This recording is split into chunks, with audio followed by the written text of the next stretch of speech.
గొప్ప విందంటే ఏంటండి? దేవుని యొక్క మాటలు. ఇలాంటి విందు ప్రారంభం చేసినప్పుడు, ఈ విందు ఆ ప్రారంభము అయినప్పుడు దేవుని యొక్క దాసుల చేత రుచికరమైన మాటల విందు ప్రారంభించబడినప్పుడు ఏం చెప్తున్నాం మనము? అనేకమైన నెపములు చెప్ప సాగిరి అని వాక్యం రాయబడిందండి. ఎలా ఉంటే మొదటివాడు చెప్తున్నాడట, ఇదిగో నేను పొలము కొని ఉన్నాను, అర్జెంటుగా చాలా అవసరముగా నేను వెళ్ళాలి.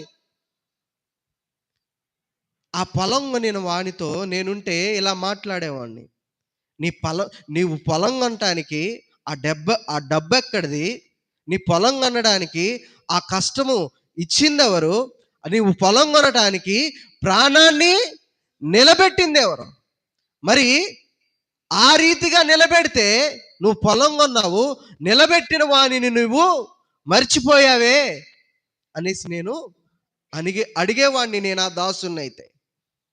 ప్రియ దైవ జనాంగమా, ఈరోజు ఎవరైతే నెపములు చెప్తా ఉన్నారో ప్రభు హెచ్చరిస్తున్నాడు కదా, ఇదే మిక్కిలి సమయము, ఇదే ఘనరక్షణ దినమని హెచ్చరించి చెప్తా ఉన్నాడు కదా.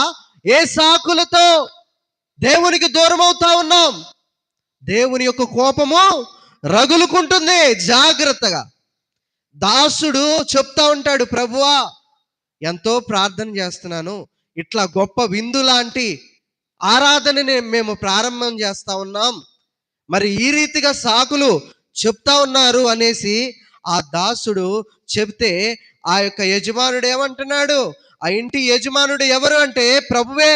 ఆ యజమానుడు కోపపడి, నీవు త్వరగా పట్టణపు వీధుల్లోకి సందుల్లోకి వెళ్ళి బేదలని, అంగహీనులని, కుంటివారిని, గుడ్డివారిని ఇక్కడికి తోనుకొని రమ్మని ఆ దాసునితో చెప్పాను.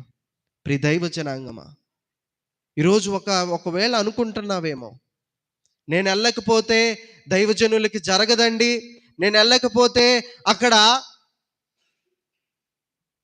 ఎంతగానో లోటు మిగిలిపోతుందండి అనుకుంటున్నావేమో. యజమానుడు కోపపడతాడని మర్చిపోతున్నారు మీరు. ఆయన కోపము రగులుకుంటే ఏ పాటి వారం మనము?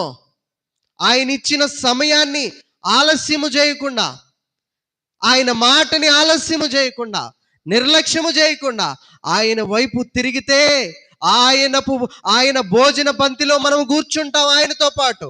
అది ఎంతో విలువైనది, అది ఎంతో శ్రేష్టమైనది. ఒక దైవజనుడు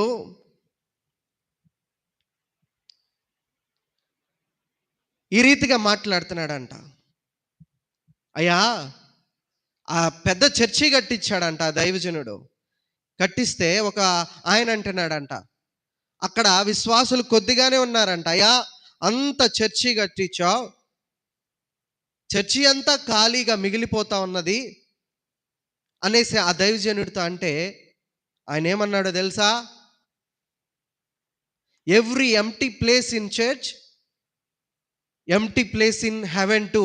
అంటే చర్చిలో ఎలాగునైతే స్థలము ఖాళీగా ఉండబడుతుందో పరలోకములో కూడా ఆ స్థలము ఆ రీతిగానే ఖాళీగానే ఉండబడుతుంది.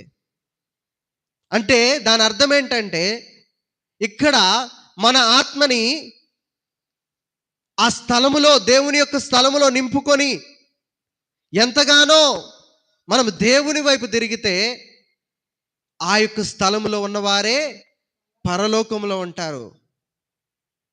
ప్రియ దైవ జనాంగమా, మనల్ని మనం పరిశీలన చేసుకోవాలి. ఎంతో ప్రయాసపడి విందు చేసి పిలుస్తూ ఉంటే విందులో పాలు పంపులు పొందుకోవడానికి సాకులు చెప్తా ఉన్నాం. ఎంతో ప్రయాసతో దేవుని ఆరాధన అనే విందు ప్రతి ఒక్కరికి దేవుని సన్నిధానములో ఉంచబడితే ఆ చక్కని శ్రేష్టమైన విందులో పాలు పంపులు పొందుకోవడానికి ఎన్నో సాకులు